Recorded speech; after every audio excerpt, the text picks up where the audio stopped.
You think words are power. You were taught that if you explain yourself enough, apologize enough, talk enough, you'll be heard, understood, loved. But there's something colder, sharper, and infinitely more lethal than words. Her silence, not the silence of serenity, not the quiet of peace, but the silence of calculation. The kind that watches you unravel without lifting a single finger. The kind of silence that doesn't need to scream because it already knows it's won. And here's the truth no one tells you. A woman's silence isn't emptiness, it's architecture. It's the space where your words echo uselessly while she observes the very structure of your soul. This is the kind of silence Confucius feared more than open conflict, because it doesn't challenge you, it reveals you. It waits patiently, quietly, until you start negotiating with your own worth.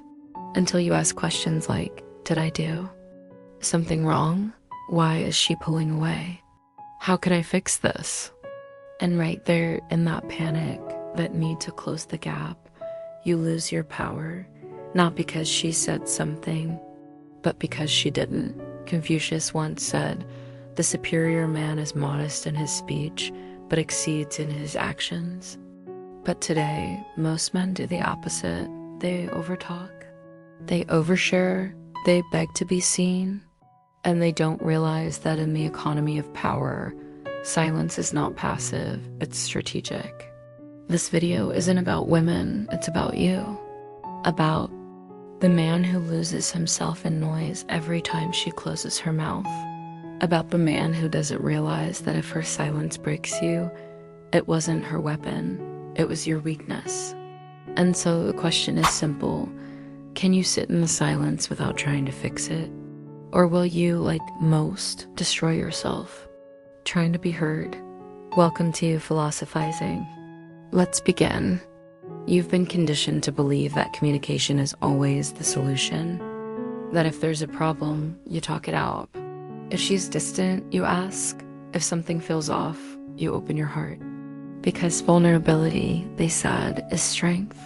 And maybe it is, in the right context.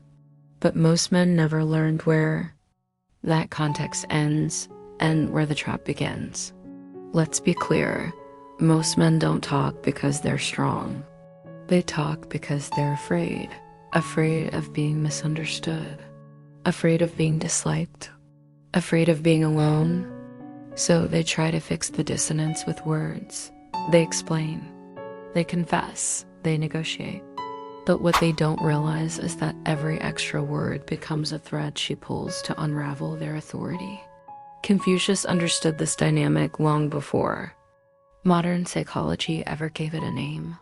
He observed that the superior man was not the loudest, but the stillest. That silence was not absence, but presence, a sign of restraint, mastery, and internal alignment. Silence is a true friend who never betrays. Confucius, but modern men have been betrayed by their own compulsive need to be understood. They forget that silence is also a mirror, and that when a woman grows silent, she isn't always punishing you, she's observing you. She wants to see what you'll do with the space. Will you collapse? Will you beg? Will you spin out in panic? Because every reaction reveals whether your center is real or just noise held together by her attention. Imagine this. You're sitting at dinner. She puts down her fork. She goes quiet. You feel it, that shift in energy. You try to joke. No reaction. You ask what's wrong. She says nothing. And suddenly, your whole body is in fight or flight mode. But what's really happening? You're not in danger. There's no threat. There's just a silence, and yet it's unbearable. Because deep down, her silence is confronting the part of you that's addicted to control, addicted to validation, addicted to being seen. And so you try harder. You press. You plead. You perform. You become the court jester in your own relationship, laughing while she watches you collapse under the weight of your own insecurity. This is what Confucius meant when he distinguished between the superior man and the small man. The The superior man is anchored. He doesn't need to fill the space. He is the space. He allows her silence without rushing to fix it. He allows discomfort without breaking his own spine to escape it. Because he understands one brutal truth. The moment you need her to speak so you can feel safe, you've already lost. And in that moment, she knows it too. She sees that her silence has more power than your presence. That your identity is reactive, not rooted.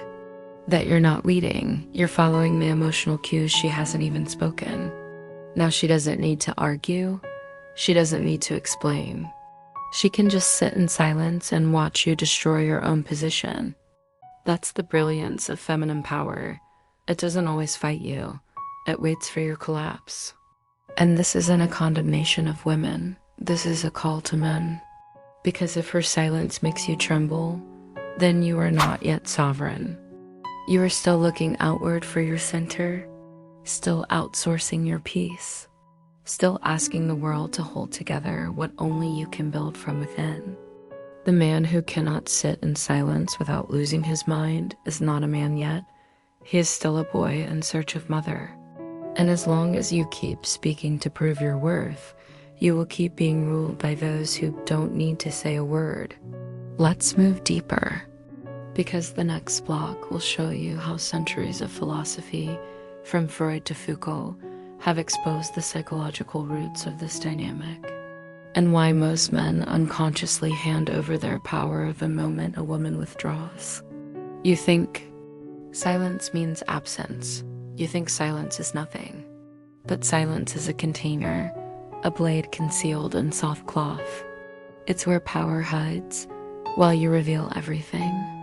In the Analects, Confucius said, "The superior man is modest in his speech, but exceeds in his actions." Now ask yourself, when she says nothing, is she acting or is she watching you act? She withholds words, and you unravel yourself in their absence. You begin to explain, to justify, to seek assurance. You talk to fill the void, but the void was her weapon all along. Confucius understood the danger of imbalance in words and actions. In silence, a person reveals discipline, restraint, and wisdom. In noise, a person exposes anxiety, weakness, and desire for control. And in relationships, especially those where emotions are uneven, the one who can endure silence longer controls the tempo of the connection. You think you're the strong one because you're loud, direct, assertive. But strength is not in domination. Strength is in patience. Silence is not indifference. It's the sound of someone testing your need to be seen. There's an old story from the Confucian tradition. A student approached the master, desperate for recognition after being ignored by the court. He asked, "Master, why do they not acknowledge my talents?" Confucius replied, "First, make sure your virtue speaks before your voice does. Then ask why they don't listen." In modern terms, your anxiety to be heard makes your words meaningless. And this is where many men fall. They believe their feelings must be verbalized, their pain must be explained, their love must be expressed in constant reaffirmation. But the truth is, every explanation is a confession. Every plea to be understood is a surrender. You speak because you're uncomfortable with being unknown. She remains silent because she's comfortable watching you expose yourself. Psychologically, women are trained, not always consciously, to observe, to test, to withhold. This is not cruelty, it is survival. The feminine learns to evaluate safety not by what you say, but by how you react to her not saying anything. And when she falls silent, you're forced to ask questions. Did I do something wrong? Is she upset? Does she still want me? The moment those questions rise in you, she wins, because now your center has shifted. You're no longer grounded. You're orbiting her silence like a satellite looking for a signal. Here's what you need to understand. Power is not loud. Power is not emotional. Power is not performance. Power is stillness. It's the man who can stand in the presence of her silence and not break. It's the man who sees that silence not as a void to fill, but as a mirror of his own ego.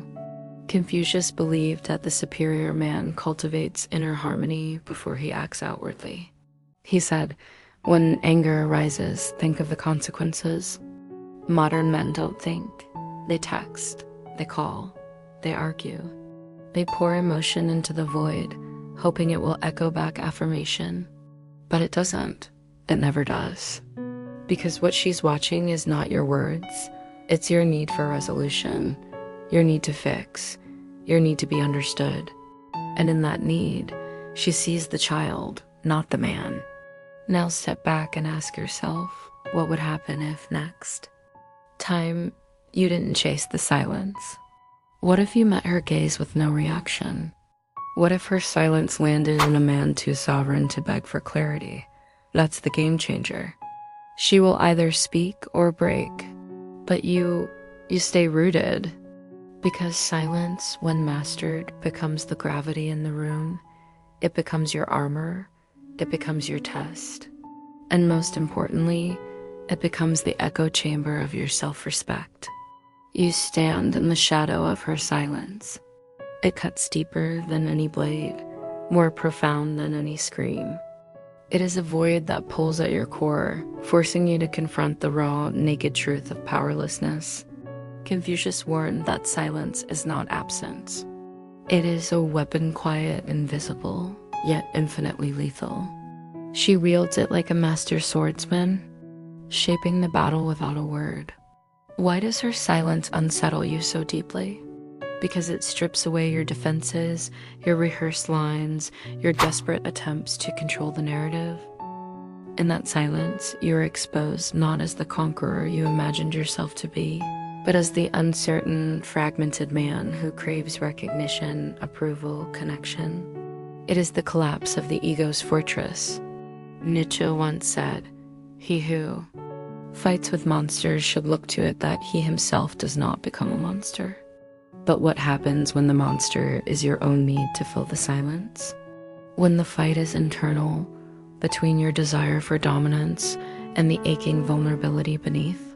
Her silence forces you to meet yourself, the parts you hide even from yourself. Freud's unconscious whispers in the dark, revealing how repression feeds the desperation to break the quiet, to fill the space with sound, with explanations, with noise. But the more you speak, the less you control. The silence remains, unyielding, the sovereign ruler of this realm. In this stillness, the societal expectations and roles you've internalized man as provider, protector, conqueror begin to crumble. Foucault's idea of power relations takes shape here. Power is not just taken, it is negotiated in subtle exchanges, in what is left unsaid as much as in what is spoken. Her silence becomes the arena where you are challenged, where the old scripts are erased.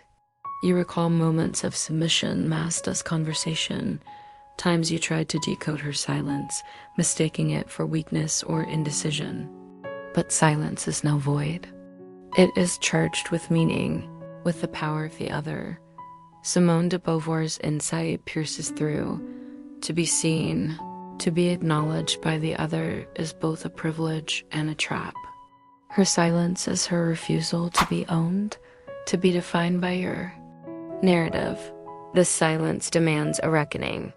Either you collapse into rage, confusion, and endless questioning, or you transcend the need for external validation.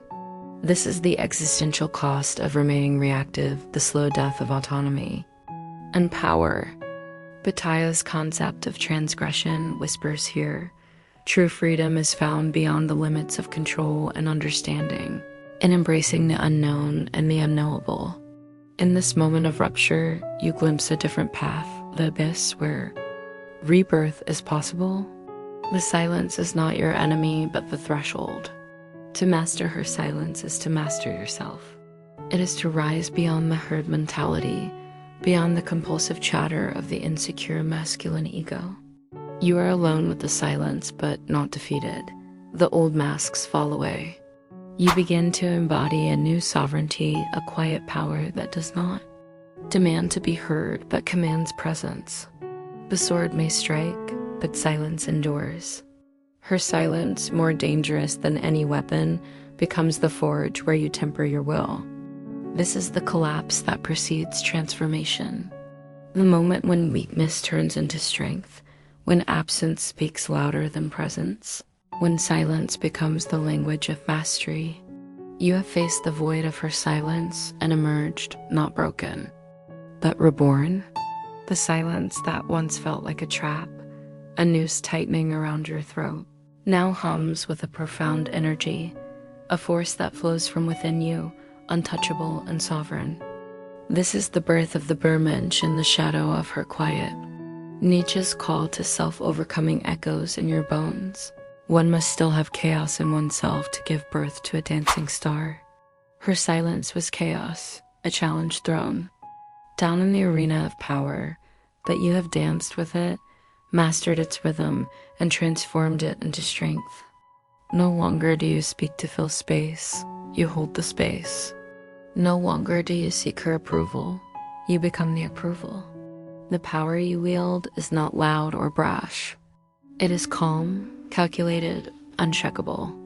It is the power of presence, the kind that commands without demanding, that dominates without domination.